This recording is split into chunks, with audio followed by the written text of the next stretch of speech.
Hello and welcome to what I intend to be a fairly brief post-match review and little discussion video over United's game against Fulham loss on penalties after in the prior round winning against Arsenal on penalties.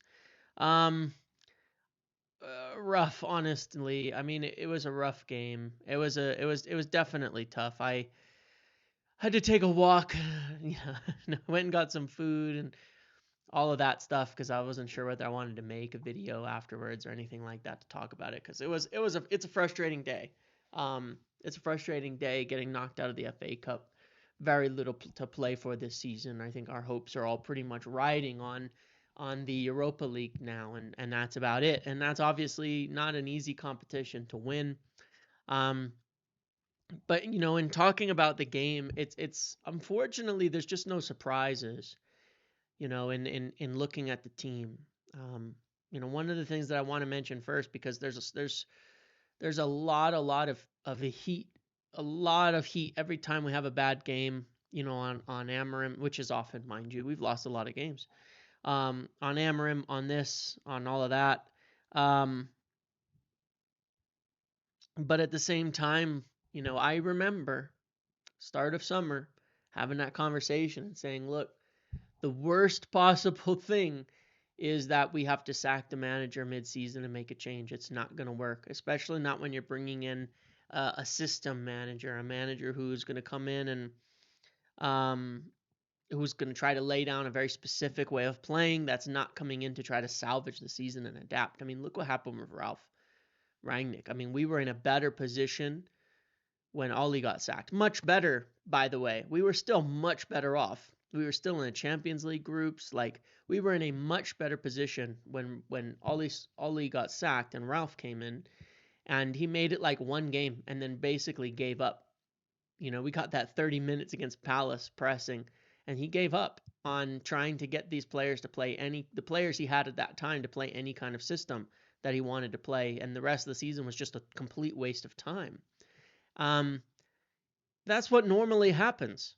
I mean, that's what normally happens when you bring a manager in mid-season.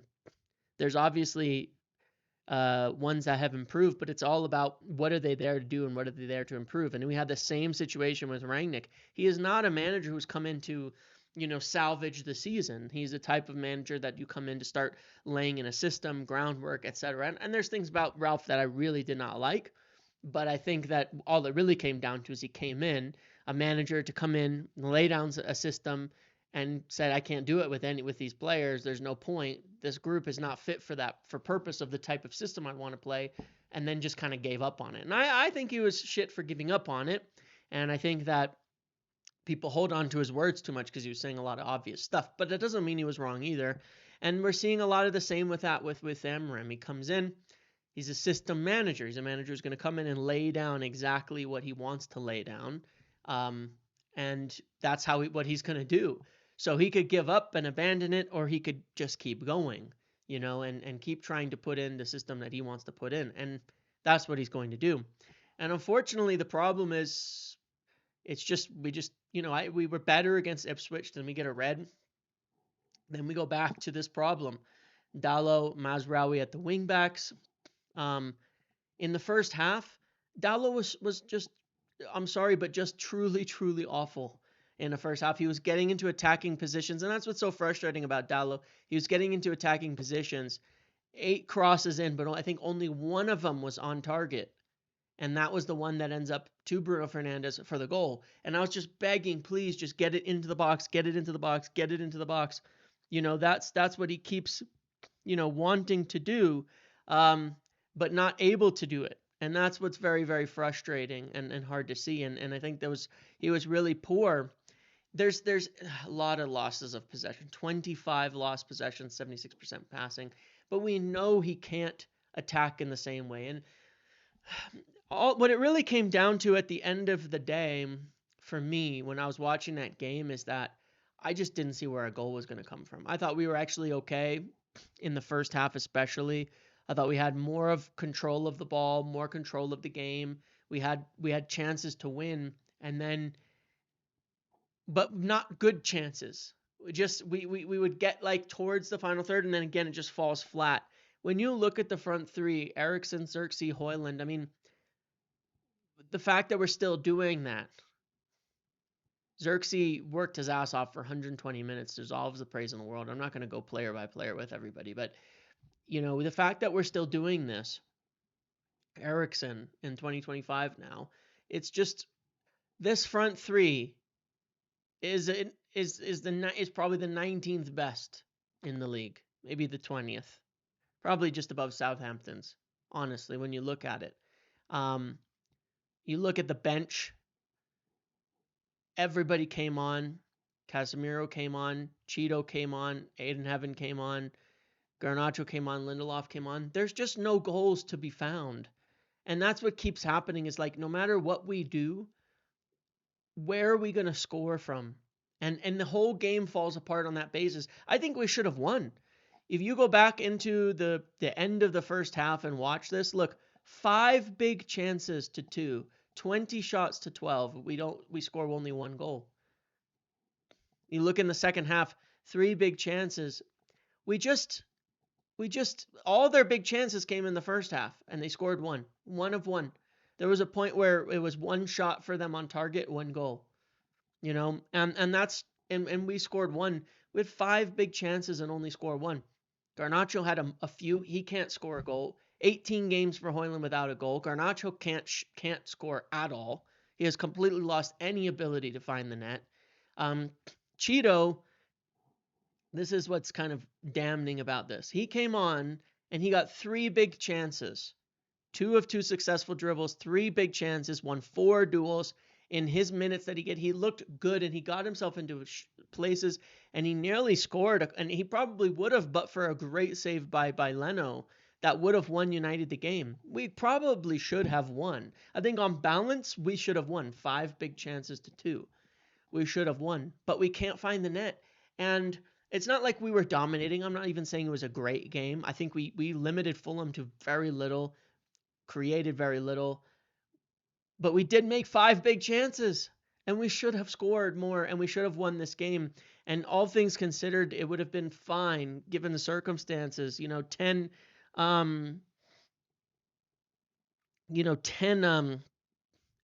men midweek. They looked exhausted and somehow made it through 120 minutes and all of that. And I don't know. It sucks. It sucks to be out, but we kind of expected this. And the positives, Chido came on again. He looked really quite good. Way better. Here's a damning stat, okay? Chido has 3 big chances in 52 minutes. Rasmus has 3 in 22 matches. And was it because of service? No. Was it because of doing some amazing, balls in the box from everybody all over the place? No. It's just awareness and positioning. He spent the game moving around properly, being aggressive, finding the little gaps in between the players, running through the lines, doing the things that any striker should do, and found himself on the end of the ball for chances that he nearly scored. So close. So close. Honestly, so close. Even could have had a penalty at one point. I still think that was probably a penalty. There was a moment where he was getting dragged back, but he didn't go down or anything. And it's just, but this is, it's frustrating. When I've calmed down about it, I think all in all, we had the better chances to win the game. We didn't. We still have this problem where we cannot score goals. Outside of Bruno. And then we have Bruno deep so that we can try to build up play. And, it's just, it sucks. It's frustrating.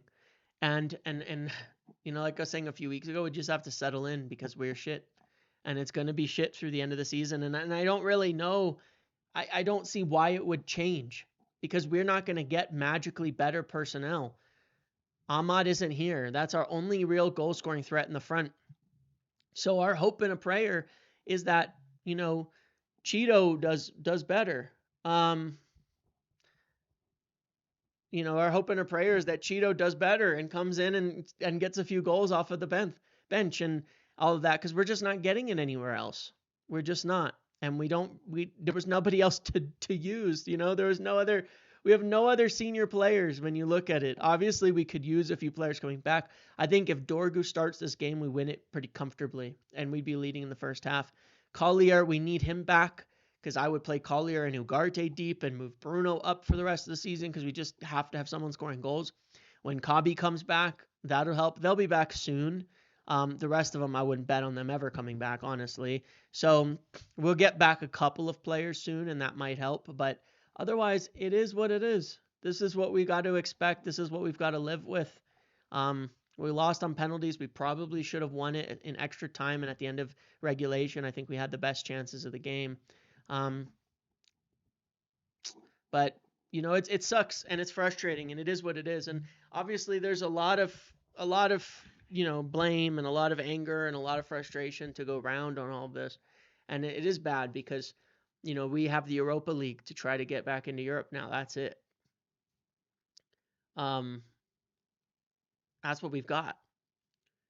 And it's a bad season, but we have to kind of accept that, unfortunately. When it comes to Amarim, like I said again, and I'll keep saying it,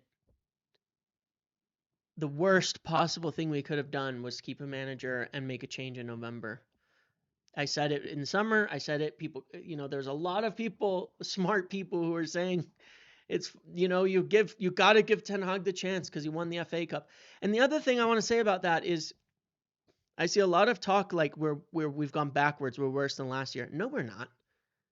We absolutely are not worse than last year. I really, truly do not accept that even in the slightest. And understand one will look at the table and will say, see, we're worse than last year. We finished 8th and, now we're in 15th and we're this and we're that. Well, I truly do not care about that. When you contextualize things, if you watched last season, it was not even close. We could have been relegated last year and it would have been fair, honestly. Last year we finished 8th when we should have finished 15th. We conceded more shots than Derby, than the worst team like in the history of the Premier League. We were conceding 20 shots a game, just getting battered left and right. And we spent an entire season playing deep, playing chaos, trying to score on the run and getting bailed out by individual goals from Scott McTominay, Rashford, Garnacho, and others from nothing, from absolutely nothing. There was no control. There was no possession. There was no system. There was no attempt to do anything. It was pure chaos from start to finish. We have not gotten worse. We're not getting better results, but we have absolutely not gotten worse. We are 100% not worse than we were last season. There was nothing that was working last season. And you can say there's injuries and all of that. Well, I think the squad we're fielding right now, given that Luke Shaw and and Mount have been injured the whole season, it's not like we have suddenly all these better options. We have less. We have fewer options than we had before. So, no, we have not gone backwards from last year. We have not gotten better. But, it's like we've not gotten better at winning games, at producing results, but there are things we do that are better in most games, even though it's not all coming together. But the other factor is, like I said, I don't think growth is really linear like that. I think, you look at it like I've been describing with the transfer strategy moving forward. We've had these players who are saving us fall off and disappear, and we haven't replaced them. We haven't replaced the players that were saving us. We haven't replaced the Rashford carry job from Ten Hag season 1, where we probably would have ended up in the bottom of the half of the table without that whole carry job then too. We lost 7-0 to Liverpool that season, and we haven't been good since that League Cup final. We haven't ever come back from the we had players carrying us. We don't have those individuals carrying us anymore. And so now we're building the foundations of something, but no summer transfer window and no preseason for Amarim to do it, to build something totally different. So yeah, we could look good if we went back to parking a bus deep and just hitting it on the run, and maybe it'd be better, but it's a waste. But no, I that's where I strongly disagree with a lot of sentiments out there. We are not worse than we were last season. I fully and completely reject that concept.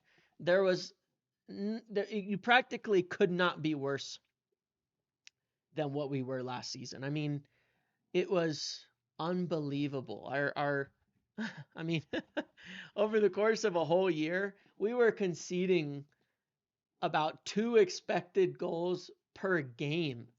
And we ended the season on like 40 expected points. We're already at 36. Like, and we overperformed dramatically because we kept getting bailed out again by individuals. Well, we don't have individuals bailing us out besides Bruno, but we had Bruno last year, and then we had McTominay, and we had, Rashford getting some, and we had Casemiro getting some, and we had all these little things. Well, we just don't have that anymore. So it's frustrating and it sucks, but this is where we are, and I think this is what we just have to accept for this season, that this is what it is. This is what we're gonna see. It's not going to change because we haven't brought in a manager who's going to change. And that's not what he's there hired to do either. And we just kind of have to accept it. He's going to be here. They're going to try to move on 9, 10 players and get a bunch of players in to round the squad out. The positives I will take away are Chido and Aiden Heaven. Aiden Heaven came on as well for injury.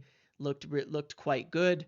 I thought he was quite solid. Looked like he belongs on the pitch. Chido did as well. Like 2022 with Ralph Rangnick, the FA Youth Cup, the United under-18s were great that year. Garnacho and Manu were in that team that won and have made it into the first team. There's kids in there that I think could as well. And I would like to see in the league, that if I've accepted kind of where we're at. I have a hope we could pull something off in Europa League. I don't think we will, but I have a hope. I want us to stick with what we're doing, stick with the plan, keep building, keep putting the system in place, and get rid of anyone who can't do it. There were players worthy of praise: Xerxes, Delict, Bruno. There were players worthy of praise tonight as well. And there are players who will fit into this team and system moving forwards, but we'll see where it goes. But I would definitely like to see us carry forward. If we're gonna keep building this, keep doing this, then I'd like to see us get some more youth into the team too. There's some talents at the under-18s level that I think really would be well within getting a game. We Camason, Jaden Camason, Jack Fletcher. These are players I think you could give them a game, similar to Chido and Heaven. And I hope that Chido and Heaven continue to get more minutes. And then I also hope that Kone gets in sooner rather than later. So yeah. Until that point, it is what it is, and we're just gonna have to accept it and hope we can take certain positives to build into next season with. And that's the truth. That's where it's been at. That's the reality of it. No preseason, no summer window. We need to do a lot, but there's people in place now to make these decisions. They have a plan. They know what they're doing. We'll have to see if it works out. But yeah, frustrating and all, but I think once you've kind of accepted the reality of things, then it's easier to move on a little bit. It's easier to move on. But I do strongly reject the premise, a lot of the points out there that we're worse than last season. We've gone backwards. No. We've just stopped papering over the cracks, and the cracks are fucking massive. That's all. That's the reality. Okay, I'll leave you with that, and I will see you tomorrow for quite a few things. Thanks for watching. Make sure to like, comment, subscribe, turn notifications on. See you in the next one.